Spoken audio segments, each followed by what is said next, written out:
moi c'est Kaina, j'ai 11 ans et je suis membre du club ciné. Coucou, moi c'est Divine, j'ai 11 ans et je suis membre du club ciné. Salut, moi c'est Ikram et je suis membre du club ciné. Salut, moi c'est Mbal et je suis membre du club ciné.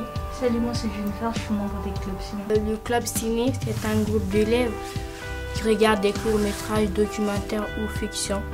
On a voulu faire un film et pour ça on a appelé un acteur français qui s'appelle Pio Marmaille.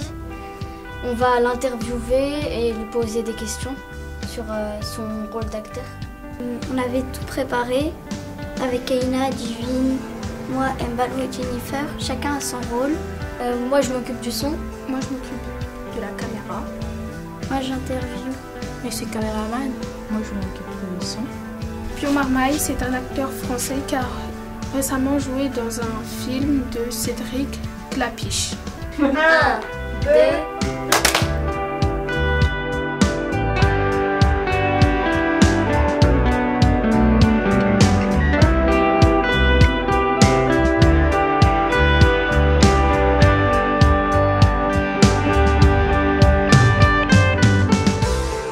Vous êtes prête? C'est un test. Vous n'avez pas répondu, c'est très bien. Attention. Bonjour. Bonjour. Vous êtes dans le collège Jean Jaurès Pantin et merci d'avoir être venu ici. Merci à vous. Et nous allons passer en interview. Si vous voulez bien, nous allons commencer. Avec plaisir. Très bien. Alors, comment êtes-vous devenu acteur? Quand j'ai eu l'envie. Alors moi j'ai grandi dans une famille qui était très portée sur l'art et sur la culture, sur le théâtre et sur l'opéra particulièrement parce que ma mère et mon père, ma mère était costumière à l'opéra et mon père était décorateur, il fabriquait des décors dans un opéra à Strasbourg. Et en Allemagne aussi, ils ont travaillé en Autriche, un peu partout en Europe. Et quand j'étais enfant, j'ai grandi beaucoup à l'opéra. Et je pense que ça a un peu influencé... ça m'a un peu influencé, je pense, en tant qu'enfant, en tant qu'adolescent. Et très vite, j'ai fait de la figuration à l'opéra quand j'étais adolescent. Et je pense que j'ai eu envie d'être acteur à partir de l'âge de 9 ans, 10 ans, assez tôt. Et après, j'ai fait une option théâtre au lycée. Quand je suis sorti du lycée, j'ai eu mon bac. Et puis ensuite, j'ai travaillé en Italie, j'ai fait du masque. Du théâtre masqué, traditionnel, la Commedia dell'arte, ça s'appelle. Et ensuite, j'ai fait une école, une grande école, enfin on appelle ça une grande école, une école nationale d'acteurs en France. Et puis ensuite, j'ai travaillé. J'ai fait des films très tôt, très vite, et puis des spectacles. Et quel est le rôle qui t'a plus marqué dans ta vie? Le rôle qui m'a le plus marqué, je pense pas que c'est un rôle particulièrement. Je pense qu'il y a plusieurs rôles qui m'ont marqué. Après, en France, c'est quand même assez particulier parce que le cinéma français, en France, on vous demande très souvent de refaire un peu toujours la même chose quand on correspond un peu à un genre d'acteur, par exemple. Donc moi, j'essaye à chaque fois de changer aussi, de trouver des rôles assez particuliers. Mais j'ai aimé faire un film qui s'appelait Maestro, par exemple. C'était assez drôle à faire. On était toujours en toge romaine et tout je sais plus quelle région en France c'était assez, parce que ce personnage il me ressemblait aussi, donc j'ai aimé faire ça. J'ai aussi joué des rôles de voyous. En fait, j'aime faire des rôles qui sont assez éloignés de ma vie. J'aime bien, comme ça je peux aussi inventer des choses et me projeter dans un parcours un peu singulier, quoi, unique, qui n'est pas le mien. Et comment se passe un tournage? Une journée de tournage, par exemple? Oui. Une journée de tournage, alors il faut savoir qu'il y a 3 types d'horaires. Soit on est en journée, soit on tourne en journée. Par exemple, on tourne de 9h à 18h. Soit on tourne en mix, c'est-à-dire moitié journée, moitié nuit. Par exemple, 14h, 23h. Soit on tourne de nuit. On tourne par exemple, ça dépend si on tourne en été ou en hiver, mais on commence à tourner quand il fait nuit. Donc là, on peut faire par exemple 18h, 4h du matin, 5h du matin. Donc la majorité du temps, ça se passe quand même en jour. On se réveille comme tout le monde en fait, hein, comme une collégienne, hein, c'est la même chose, on se réveille. Et puis on mange des céréales parce que la journée va être un peu longue. Et puis ensuite on va au travail. Là on répète, d'abord on répète un petit peu. On voit un peu ce qui se passe dans la journée. Et puis ensuite on tourne pendant 4 heures. Après il y a une pause où on déjeune et ensuite on retourne. Donc en gros tu travailles 12 heures. Ce qui n'est pas horrible, hein, tu vois, je travaille pas dans une mine de soufre, il n'y a personne qui me met des coups de fouet, enfin tu vois, c'est un super travail. Mais ça demande beaucoup de temps et beaucoup d'investissement. Parce que le métier d'acteur, c'est vraiment des pics, c'est-à-dire que tu peux attendre très longtemps, le temps que la caméra soit en place, le temps qu'on installe la lumière, comme on a fait tout à l'heure, le temps qu'on se soit maquillé. Et ensuite, il faut s'investir. C'est que quand on dit action, il faut que tu sois tout de suite bon. Il faut que tu sois bon très très vite. Parce que ça coûte très très cher, et il faut tout de suite être efficace, quoi. Le théâtre, c'est différent. Mais au cinéma, on te demande vraiment une efficacité assez rapide.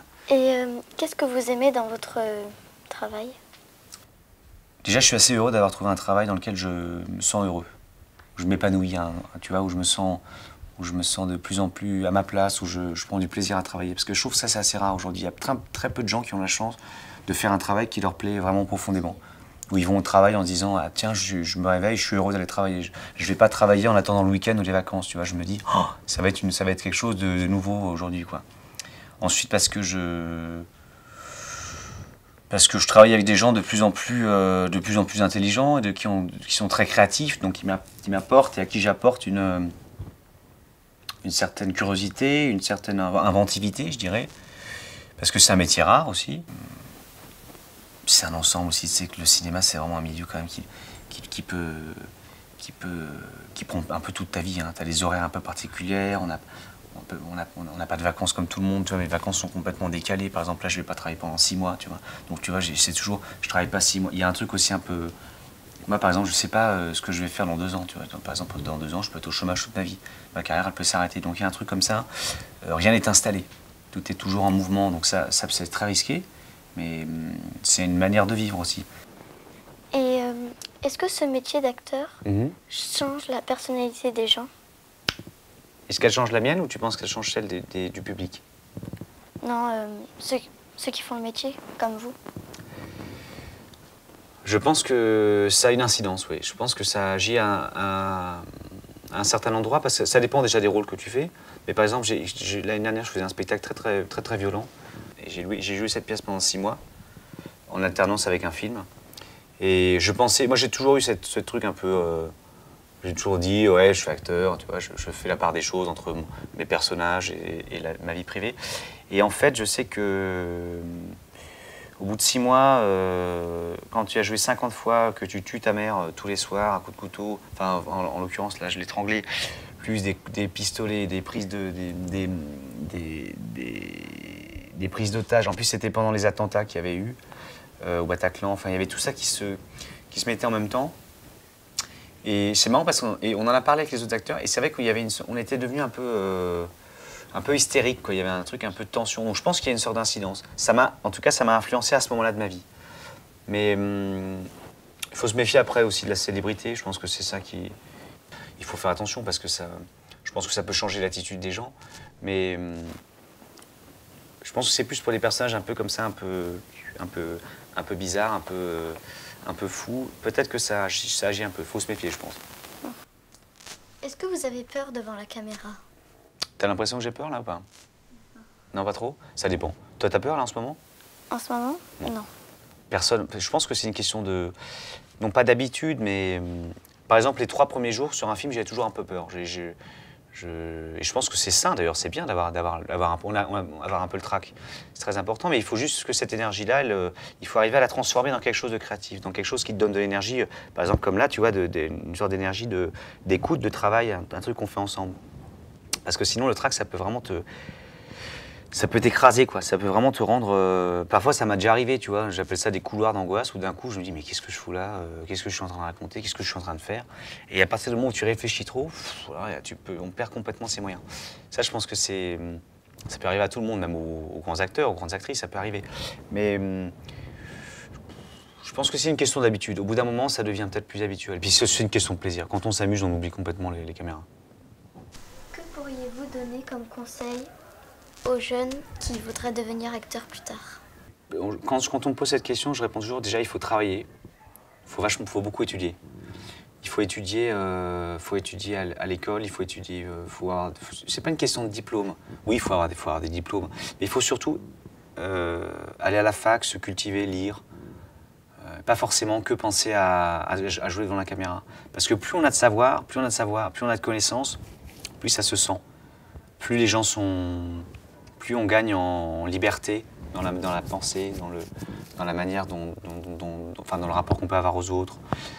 Moi, je crois beaucoup à l'accumulation comme ça de connaissances et de voyages. Je pense qu'il faut voyager aussi, il faut partir, il faut aller un peu ailleurs.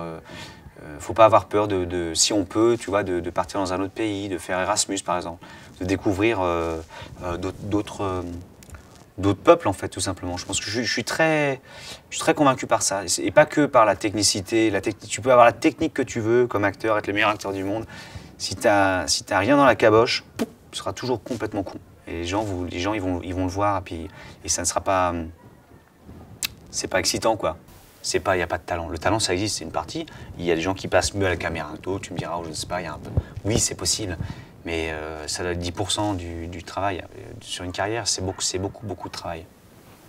Alors, bonne chance aux futurs acteurs et actrices. Et merci beaucoup. Merci à toi, merci à vous. Vous avez été super. Merci beaucoup. Merci beaucoup. Merci beaucoup.